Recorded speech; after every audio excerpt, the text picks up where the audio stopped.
Marfoogle TV live in 3, 2.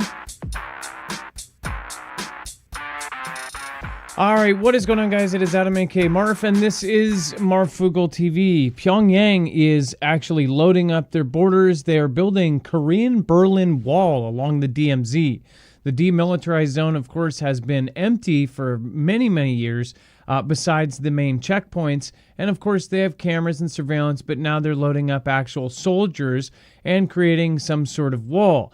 Satellite images obtained by South Korean lawmakers show that the North is constructing a roughly 6-mile-long anti-tank barrier resembling a Cold War-era Berlin Wall.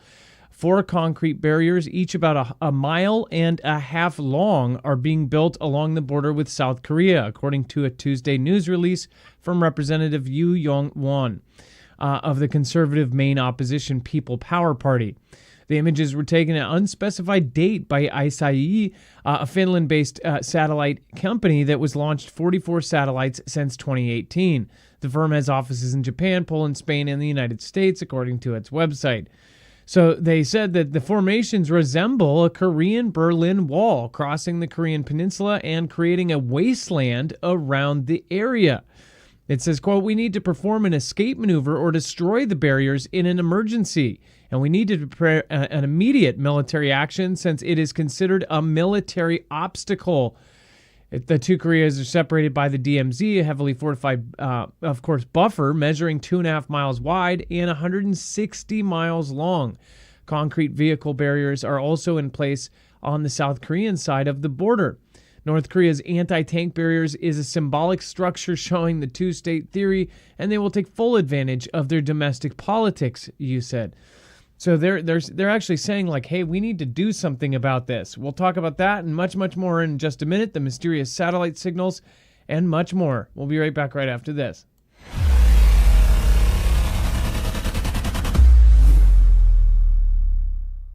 Nothing in this show should be considered legal, medical, or financial advice. The views of the callers can differ considerably and do not necessarily reflect my opinion, Dex's opinion, or anyone else who works with the show. You should always do your own research and consult with professionals. The internet is full of fake news, so please take everything with a grain of salt.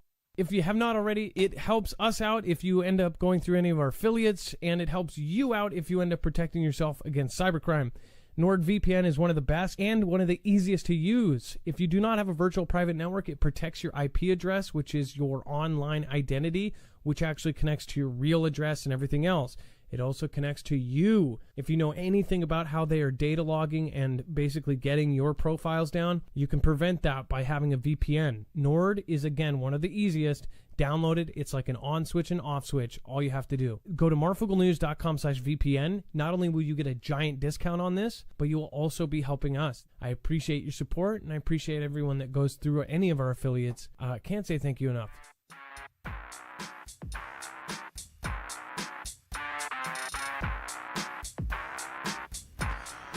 All right, without further ado, let's bring in my co-host / internet brother, Dex James. What is going on, and how are you doing today? Hello, Adam, and hello, Foogle fam. I'm doing just fine. So, obviously, North and South are not looking good. Do you want to talk about thousands of U.S. government emails exposed on the dark web, including White House and Pentagon accounts?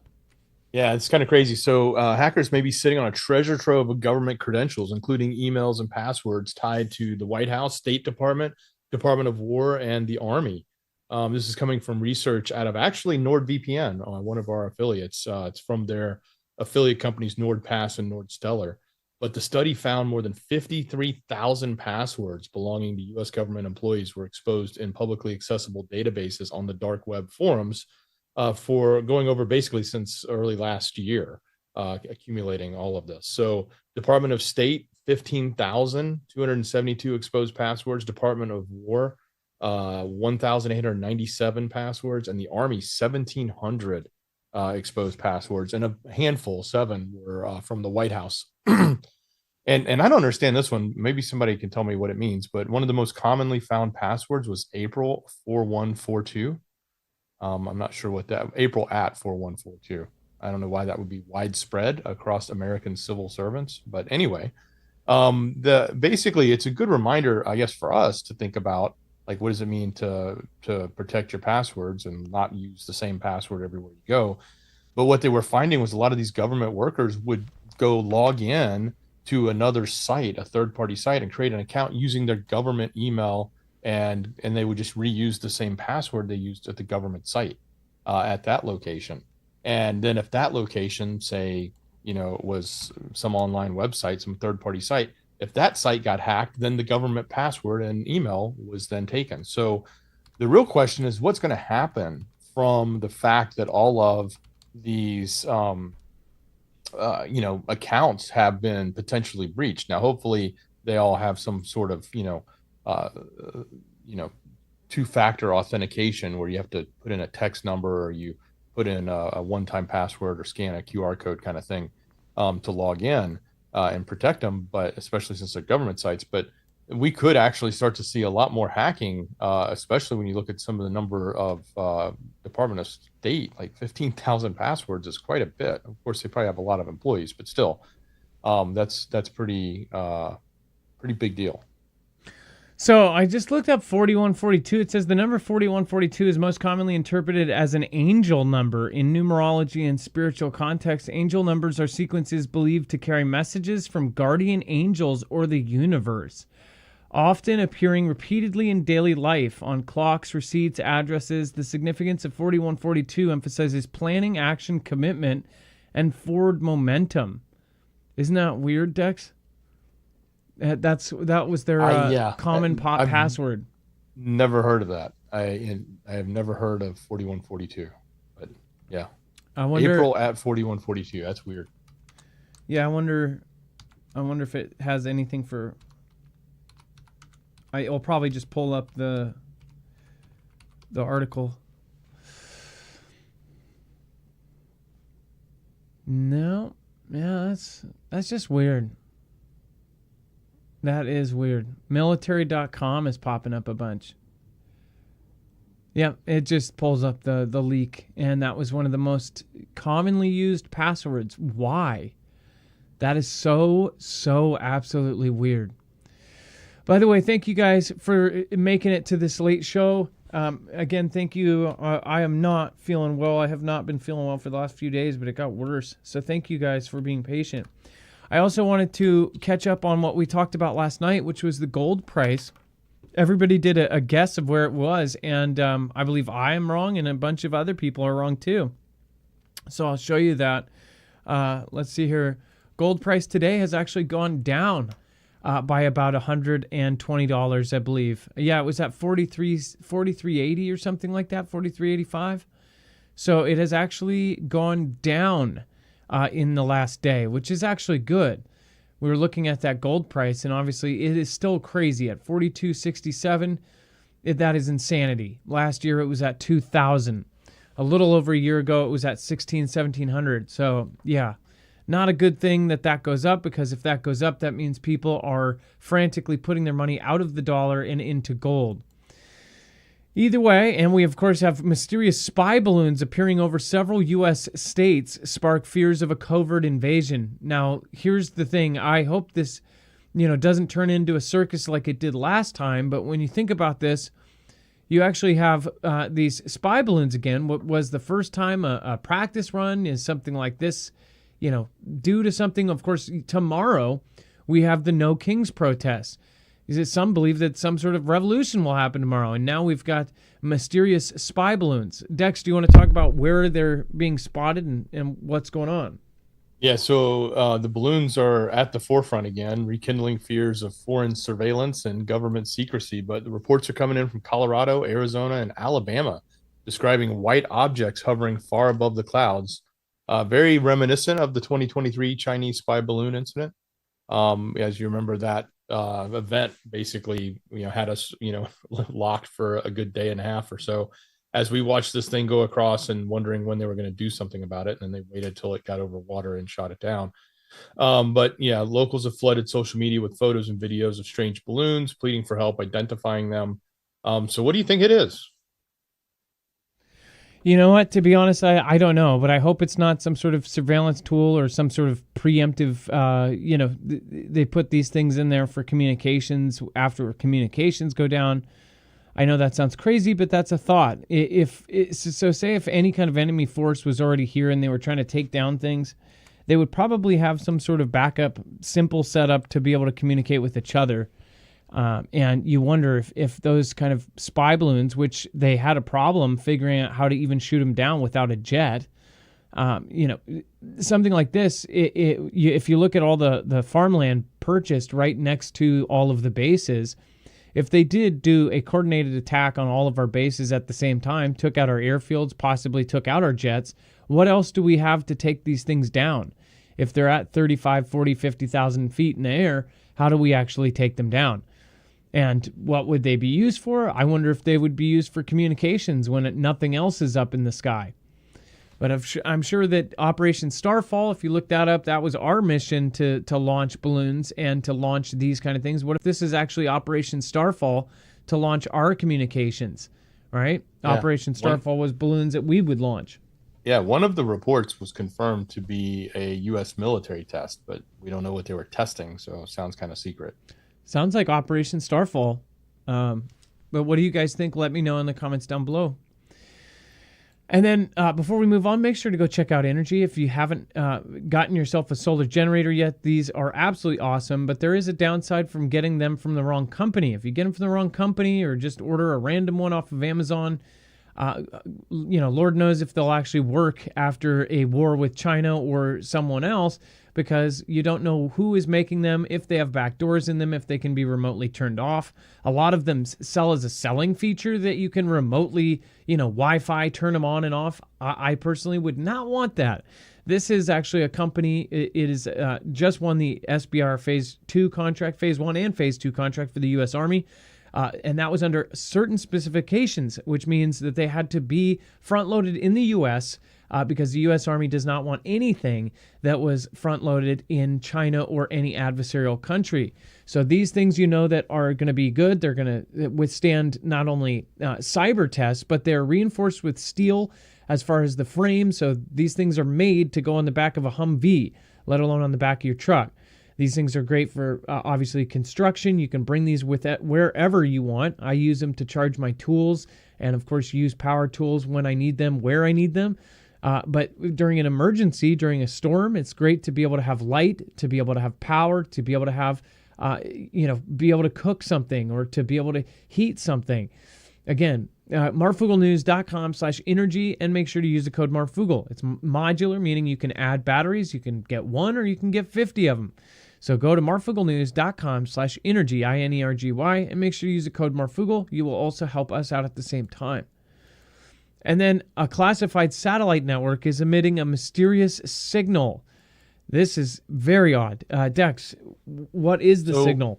So this is a constellation of classified dense satellites. It's built by SpaceX. So that's part of it. It's emitting a mysterious signal that may violate international standards. Satellites associated with the Starshield satellite network appear to be transmitting to Earth's surfaces on frequencies normally used for exact opposite, for sending commands from Earth to satellites. The use of those frequencies to downlink data runs counter to the standards set by the International Telecommunications Union. So Starshield's unusual transmissions have the potential to interfere with other scientific and commercial satellites, but less worried about the fact that they're doing something that's out of the norm, and more of what is the secret behind these satellites and why would they be doing something out of the norm. So it does say nearby satellites could receive radio frequencies interference. It could perhaps not respond properly to commands or ignore them from Earth. So maybe is this part of a satellite jamming capability with these clusters? Again, it's a secret satellite mission, but classified network. I wonder if this has anything. Can we check up on the Operation Starfall? I think that it's weird that this comes out and it's called Starshield. The other Operation Starfall was in the event that things went down, that we would send up balloons and they would be able to communicate even if our cell phone towers went down, even if our internet went down, or if our internet lines were cut, power was down, that they would still be able to communicate via these floating balloons. After about 45 days of the enactment of this bill, that Operation Starfall would be put into play. So it was something that would be done very quickly. We haven't checked on that in a long time, but Operation Starfall And then I'm assuming they call this Operation Star Shield. So kind of odd, especially the timing of it with the balloons being spotted. And, of course, the everything that's going on right now. So, yeah, and that was a bill put through, and it was just floating there. It wasn't put down. It wasn't voted down. It was just kind of floating, and it was sitting there. So I wonder where Operation Star falls. Still where it is in the Armed Services Committee. Huh. But that's from, 2022, I believe. Yeah. So a while. Few years ago. What do you guys think the mysterious signal is? Let me know in the chat below. And then thank you, Sweatnam Ministries says, prayer request for my dad who suffered a heart attack tonight. Sweatnam, I'll be praying for him. Again, Sweatnam, I'm so sorry to hear that. Obviously, most of us have had somebody in our family with the same thing. My grandpa had a stroke on his ladder and ended up taking him way too early. So yeah, I things like that you don't expect and they come out of nowhere. Sweatnam, I'm praying for you, and God bless your dad, and I pray that he's better very, very soon. And then after Zelensky met with the president and Russia to stop where they are and end the war, President Donald Trump on Friday called Kiev and Moscow to stop the war where they are and end their brutal conflict following a lengthy White House meeting with the Ukrainian President Vladimir Zelensky. Trump's frustration with the conflict has surfaced repeatedly in the 9 months since he returned to office, but it's only been 9 months since he's come back. That's insane. This has been like the longest 9 months ever since he returned to office, but his latest comments, he appeared to be edging back in the direction of pressing Ukraine to give up on retaking land it has lost to Russia. Dex, this is another 180 because he said, I think they can take back all their land. And now he's saying, well, maybe just don't take it back. Well, yeah. So as we reported, he spoke to Putin for a couple hours right before this, like yesterday. So before he was going to meet with Zelensky. And, going into that, it was all about send the tomahawks, send the tomahawks. And everybody's thinking that, Putin got to him and convinced him to, we can negotiate, we can do something. And so in his meeting with Zelensky, he was sort of saying, I don't know that I really want to send the tomahawks. I don't think that's the right move right now. So the tomahawks backed out, and he basically told Zelensky, you're going to have to, come to the table and negotiate, not keep with your hard stance of no negotiations or no gives on the negotiating front. So because he's been pretty staunch about not being willing to move at all and budge any of his positions. Well, again, one of the quotes was, enough blood has been shed with property lines being defined by war and guts. The president said in a Truth Social post, not long after Zelensky and his team for more than 2 hours of talks. They should stop where they are, let both claim victory, let history decide. So what the hell's going on? This doesn't seem right compared to last week. And then Kremlin pitches Musk on a Putin-Trump tunnel from Russia to Alaska. This is pretty wild, if you ask me. And this almost makes me wonder, is it coming? It's been long predicted. Jeremy Corbell said, when they tell you a mothership is on the way, it's not real. It's all fake. Are they going to tell us that there's a force outside this earth that's going to make us team up with Russia or something? And the only reason I say this is, when we think of tunnels and the Boring Company with Elon Musk, some of us have wondered, do they know something that we don't? I have wondered, is there something coming our way, some sort of asteroid that we don't know about?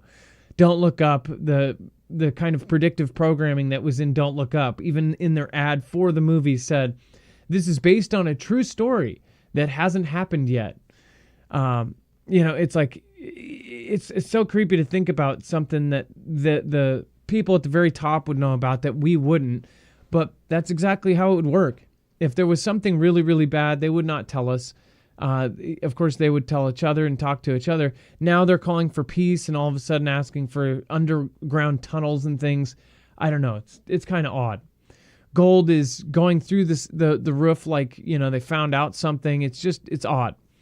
A Russian investment envoy proposed that Elon Musk and the Boring Company, remember, Boring Company has not gone anywhere. They're making underground tunnels under the earth, which I think actually explains a lot of the mystery booms heard around the country. If a lot of people forgot about that, but all around the United States, people were having their house shake, no seismic activity. Many news channels covered this. Many local news covered this and had no answer for it. The government didn't have an answer for it. I think it's pretty simple. The Boring Company is down below digging frickin' tunnels all around the country, which they most likely already had some, but that with new technology, they were, digging better tunnels. The suggestion came amid talks between Russian President Vladimir Putin and Donald Trump about possible resolutions to Russia's war in Ukraine. So how does this fit into it? I don't know. But they're talking about a tunnel that would go underneath the Bering Strait, from Alaska to Russia. Dex, I didn't really understand, and then they wrote, let's build a future together. What the heck is going on? Look, Putin, I think Putin's playing to Trump's ego. I think Putin was like saying, hey, it would be great. We can get past this war. We can start to do trade. We can get to, financial investments with each other, country-wise, et cetera. That's the kind of stuff Trump likes to talk about, which why, in my opinion, he came out of that meeting with Putin and said, yeah, we don't need Tomahawks, and told Zelensky to, get in line and start giving up some land. And it's funny because in that meeting with Zelensky today, he brought up the tunnels. He goes, somebody, I don't know if a reporter did or if Trump did, but he goes, I was talking to Putin. He said we should build this tunnel. What do you think of that? And Zelensky says that's a bad idea. Of course, Trump said, of course you would think that's a bad idea. But look, he's suggesting that that a tunnel underneath the Bering Strait there, or that area between those little islands. There's two islands right in the middle at the closest points of the two countries. It would go directly underneath them. It would normally cost about $65 billion, but they thought that they could get the Boring Company to do it for $8 billion and complete the project within 8 years. And of course, they wanted to name it the Putin-Trump Tunnel, and it would be a 70-mile link symbolizing unity. So I'm sure Trump got all excited when he heard that. Are they stupid? Yeah, let's just give them a backdoor into our country. Yeah, that's real smart. What do you guys think about the Putin-Trump tunnel? I honestly think, because I've said this a few years ago, I said, what would be one of, because Trump is very strong in doing deals, but what is one of his weaknesses? And I said that I thought that would be played, and that is his ego and his legacy. Something that could be played to his disadvantage is the same thing that is his strength. That's one of his few, big weaknesses, is that he really, really cares about his legacy. He cares about his legacy more than he cares about much anything else. And that's a good thing when you're trying to do good things and he's at pleasing the people and doing what the people want. But when he's, in this kind of case, how would an adversary with think tanks go, how could we utilize this ego and this legacy to our advantage? That was something that I've been saying for a few years now, since his first term. What do you guys think? Let me know in the comments down below. And then China expels two top generals from Communist Party in an anti-corruption purge, which you can almost guess what the heck these top two generals were doing.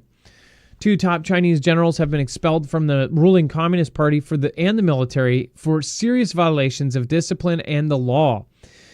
He Weidong, China's number 2 general, and Mu Hoi, Chinese Army's top political officer, are the most senior military officials to be purged as part of an anti-corruption campaign that has targeted the People's Liberation Army leadership since 2023. His removal is the first of the sitting generals on the Central Military Commission since the 1966 through 1976 Cultural Revolution. He has not been seen in public since March, but the investigation of his activities had not previously been disclosed by Chinese authorities. He, Miao, and 7 other senior military officials named in the announcement seriously violated party discipline and are suspected of serious duty-related crimes involving an extremely large amount of money. That so is it? Are they saying it was money? It was actually spying, and they don't want the world to know that they had spies in the very top of their military, and they want to say that they're criminals and humiliate them and make them, shamed for the rest of their life. I don't know, but I have a feeling that these guys might have been spies. And that guy was almost 70. The guy was one of the generals, was almost 70 years old. He also sat on the 24-member Politburo, which is the ruling Communist Party's second highest echelon of power. So this is very, very, very high up. Their offenses were of a grave nature with extremely detrimental consequences, the statement added. So what do you guys think this was? Do you think this was spying? Do you think it was something else?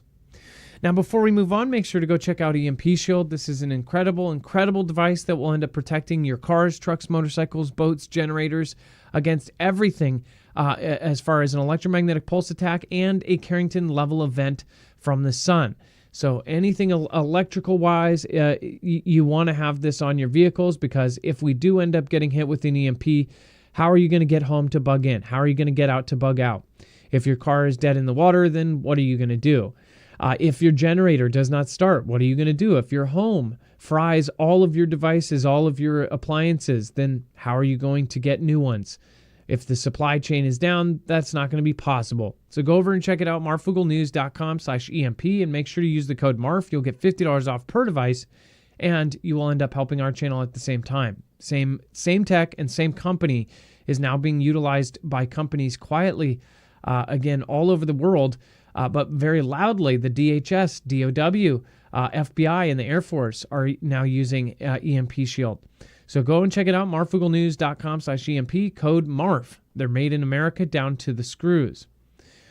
And then Dex, top U.S. Army general, says he's letting ChatGPT make military decisions. This is crazy. So speaking of generals, now we move over to the U.S. So this scenario, Major General William Hank Taylor, commander of the 8th Field Army, he's in South Korea. He told reporters that ChatGPT and I have become really close lately. I'm asking it to trying to build models to help us all, he said, adding that he's using ChatGPT to help make military and personnel decisions affecting the soldiers under his command. This includes the Joint United Nations Command in South Korea, which Taylor currently leads. As a commander, I want to make better decisions, he said. I want to make sure I make those decisions at the right time to give me the advantage. It's remarkable that comments coming from a top U.S. military official in Korea, a nation the U.S. has occupied since 1945. ChatGPT is notorious, and I say this all the time about it, for being very agreeable. It just, no matter what you ask, it sort of says, that's a great idea. Let me tell you more. So it's often agreeable answers, prioritizing endless engagement over accuracy.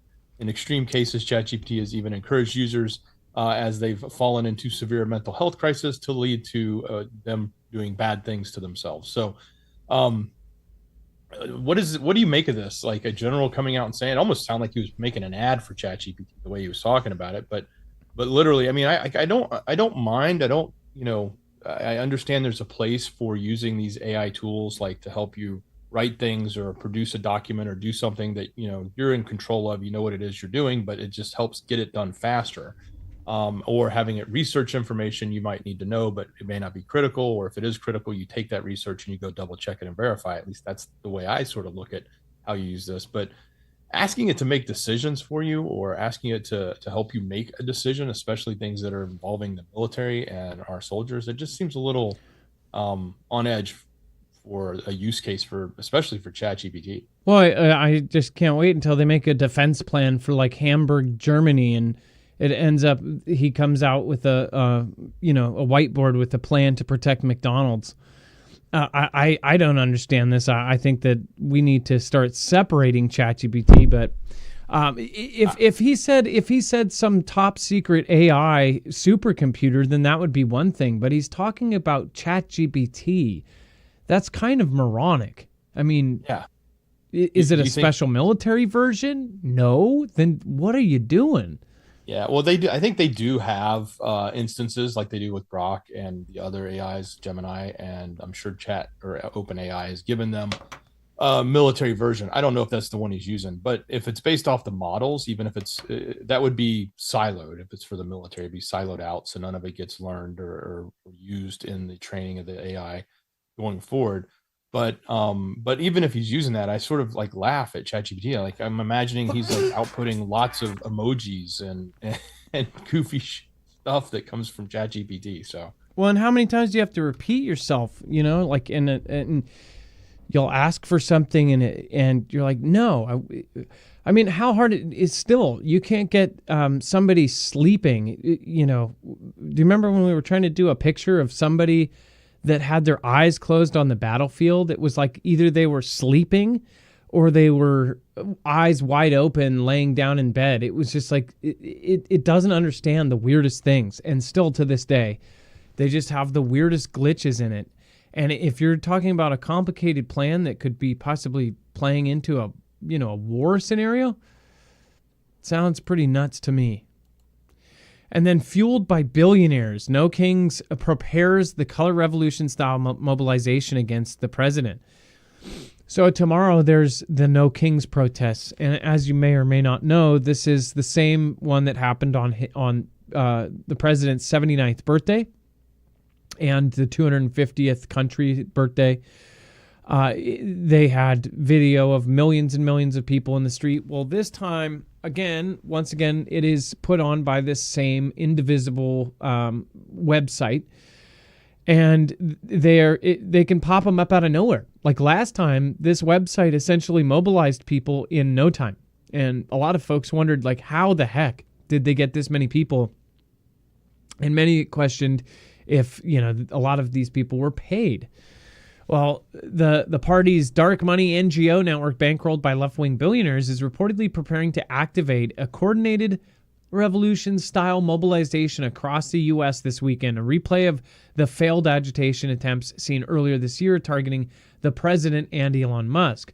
The operation, marketed under No Kings banner and portrayed publicly as a grassroots movement, in reality functions as a professionalized protest industrial complex. And if you don't understand that, just look up who runs No Kings, how it works, what companies are behind it. We went through this before. Its composition includes a blend of paid activists, white boomers suffering from stage 4 TDS, and a smaller contingent of organic, unhinged leftists who recite MSNBC talking points by heart. This is, of course, the opinion of Tyler Durden from Zero Hedge, but agreed by Adam, a.k.a. Marv. So you see these, and here's what I'm worried about. I'm less worried about this party or that party. They're two wings of the same bird. What I am worried about is if tomorrow something big goes down. There's a lot of things in movement right now. There's a lot of wars right on the precipice.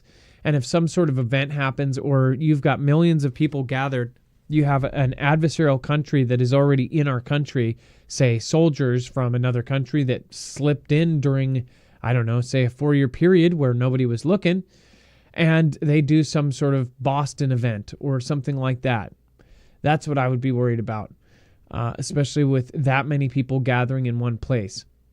Now, if you're going to be a part of this, I would say look into how it started, how these things are put on. Even if you agree with some of the things that are going on here, I would say, understand that this is quite artificial. As far as the first one, we knew it was artificial, how fast it was put on and how fast it got out to the streets. Right. So, yeah, it's going to be wild.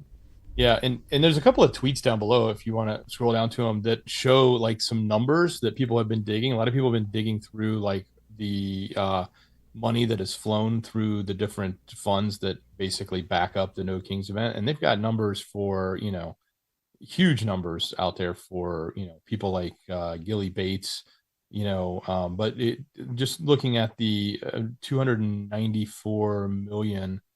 Funneled, they said this one for Arabella Networks, Soros Network, Ford Network, Tides, Rockefeller, Buffett. Those are some big numbers that they're suggesting from those different funds or fundings into the events that have gone in from a lot of big people, or a lot of big players that probably hold a lot of cash in NGO style organizations, if that makes sense, including even Zuckerberg for that matter. So, again, take it with a grain of salt. This is independents doing their research, trying to find and follow the money. But, it does beg questioning when you see names like that are involved, like what's really going on here. And I think the biggest thing, like you said, Adam, it's not about one side or the other. It's the fact that the nation's so divided, and we've got, the federal departments are at their most heightened level that they've ever been, in the sense of dealing with anybody that confronts them. It used to be they just stood there and take it. Well, now they're pushing back, and they're pushing back harder.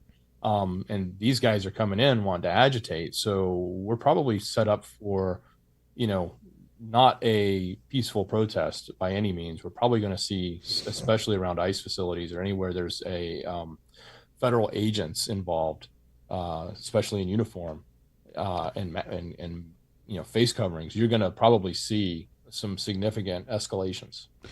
Lori says, I didn't get paid, just people against fascism. We're not saying that everybody there is getting paid. In fact, that would be impossible. That would be impossible to do. Now, like I said, if you agree with some of the things that are being said, I would be worried too. Like, if you're out there to peacefully protest, then that's you're right. I support you in even going against anything and everything out in the streets. What we're worried about is any kind of agitators, that there's people that want to cause both sides to go off. And that includes on the right side, on the left side, both sides. There's agitators on both sides of this that want to get people into a fight. If you don't see that by now, I would highly recommend just wait and see, because I think that a lot of people are going to slowly realize it over time.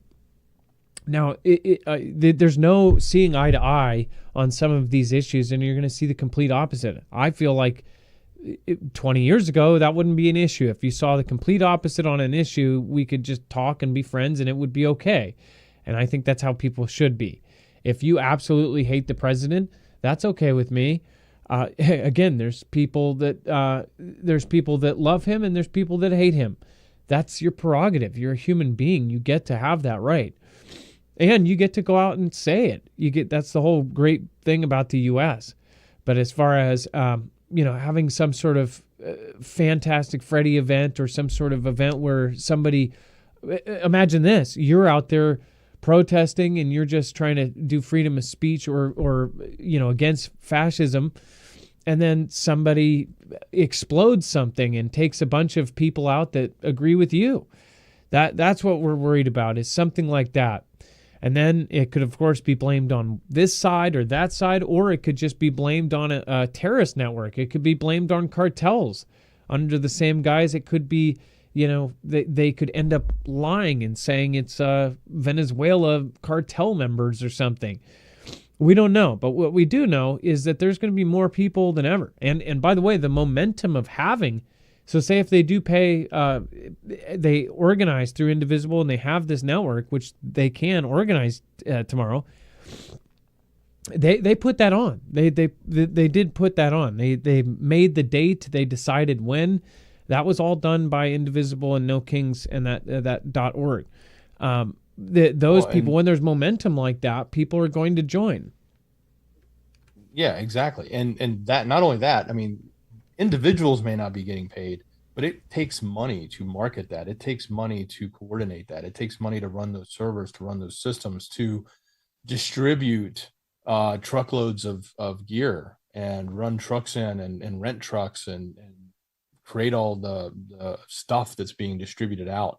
When you see that, it requires money. And a lot of that money is there to organize that. And it doesn't mean the end user is doing it. It's the people in the middle that are usually getting paid to organize.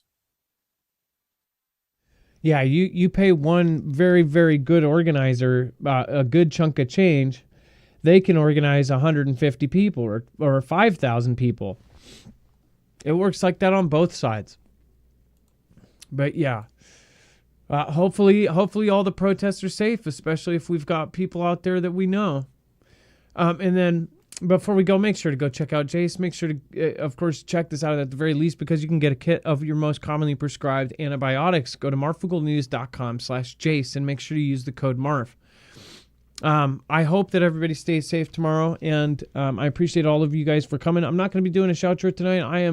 I've been getting slowly sicker, and I appreciate your guys' patience with the late show.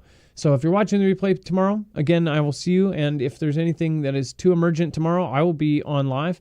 And if I feel good enough, I was going to try to even go see what was going on and figure out what's happening downtown. I know that here is going to be a big one, so we'll see. All right, you guys have a wonderful night. Dex, thank you so much for your service tonight. I appreciate you. Much love. Great job, brother. Hope you're feeling better. All right, you guys have a wonderful night. Be safe, be prepared, and Marf out. Thank you, a big, big thank you to, of course, Sweating Ministry. And again, ask prayers for his dad. He just had a heart attack. You guys have a lovely night.